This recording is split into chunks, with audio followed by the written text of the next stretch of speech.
work actually has several aspects to it. The first aspect, it's most dear to my heart, is introducing people to meditation, to self-inquiry,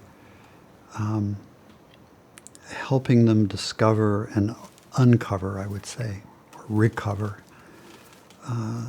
this aspect about ourself that knows no sense of separation. Because when I see a person fall into this, it awakens great love and great kindness, great compassion. But more than that, it awakens them to their full humanness so that they're able to navigate their relationships, daily life, work, children, every moment of their life with an underlying sense of peace and joy. We talk about this peace that passeth all understanding. To me, the root of this work is to discover that peace that can't be broken, no matter our circumstance. So to really help people, to introduce them to that, to help them really awaken to it, not as an intellectual premise, not as a mental understanding, but as a full body experiencing. And then to help them weave it back into their life, into all of their relationships, so that we're on friendly terms with our emotions, our thoughts. We see them as actually aspects of who we really are, of consciousness. So there is this aspect of my work where I'm teaching retreats, holding workshops, trainings, both helping individuals come to this understanding, awaken if we want to use that word, but also then training teachers in how to bring this work back into the world for others. Another part of the work that I'm involved in is actually research. What is the effect of this in people's lives? So I've had the good fortune to be working in military settings with veterans, wounded warriors, the homeless, starting to work with women who've been rescued from sexual trafficking. We have a children's program for children as young as preschoolers, 3 years old through college. Both children and adults who we might say are fortunate in their lives, and then those who have suffered great misfortunes in their lives. So to look at the research to give the same thing that I teach in my classes, in my meditation retreats, to bring it to these populations, and then to study them and to see what is the impact, so that we come away seeing that actually it's changing people's lives. That as they come to understand themselves as awareness and feel their non-separation, they find a healing on several levels. One is they begin to feel more connected to themselves, and then they feel more connected to the world around them. For just the general person, this has great ramifications, but even more so for someone who's experienced trauma or great suffering, because trauma, suffering, disconnects us from ourselves and disconnects us from the world. So this work helps a person reconnect. One of the things I think is very important, and I've seen this especially with soldiers, they come back with a feeling from war that they're broken, disconnected from self, from family, from the culture around them, because they're now in a culture that hasn't been at war, doesn't understand their experience.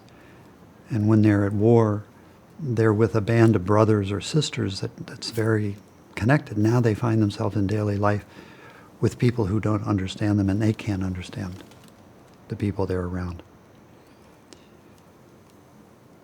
this work that we do, that I do with teaching awareness and consciousness and non-separation, the first thing I want to do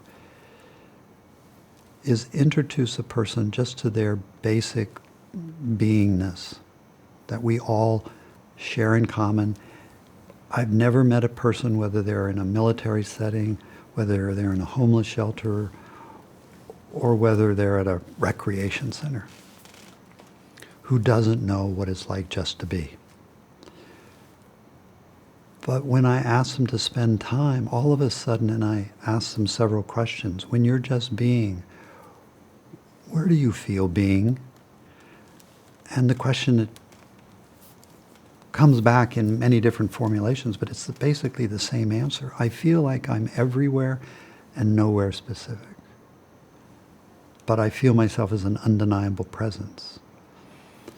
And I ask them, and then take for example, I'm asking this of a veteran who's come back with post-traumatic stress.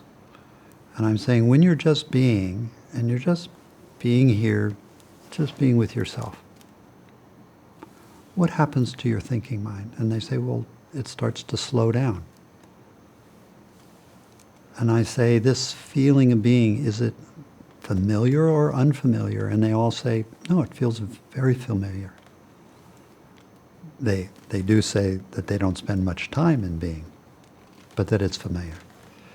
And so I ask them, when you're just being, as being, do you feel any sense that something's wrong with you? Something's missing? And they all say, no, being feels complete and whole just as it is. And as we spend time with being, basically what I'm showing them is there's something here that's never been hurt, never been broken, never been harmed, has always been whole, has always been healthy. And to me, that's the starting point of healing. I've often been told when we go to a chemical dependency unit, or I go to a veterans and teach it at a class, a VA, that as they come into being, they say, I feel like I'm home. I feel like I just came home. And one fellow, I think so rightly said, and I've heard this in many different variations, as I come into my beingness, you're showing me what's right about me. Other programs are showing me what's wrong with me and what needs to be fixed and broken. You're showing me what's always been right about me that's not broken.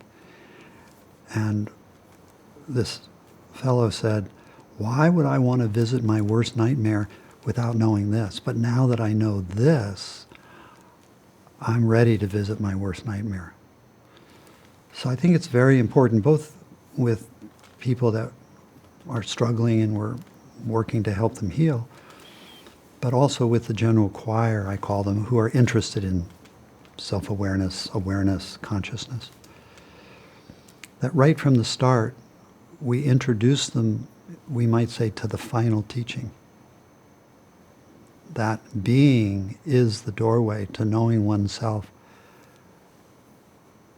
as not separate, as this consciousness that is everywhere, that breaks down the borders both to ourselves, so we begin to feel a deep connectedness to ourselves.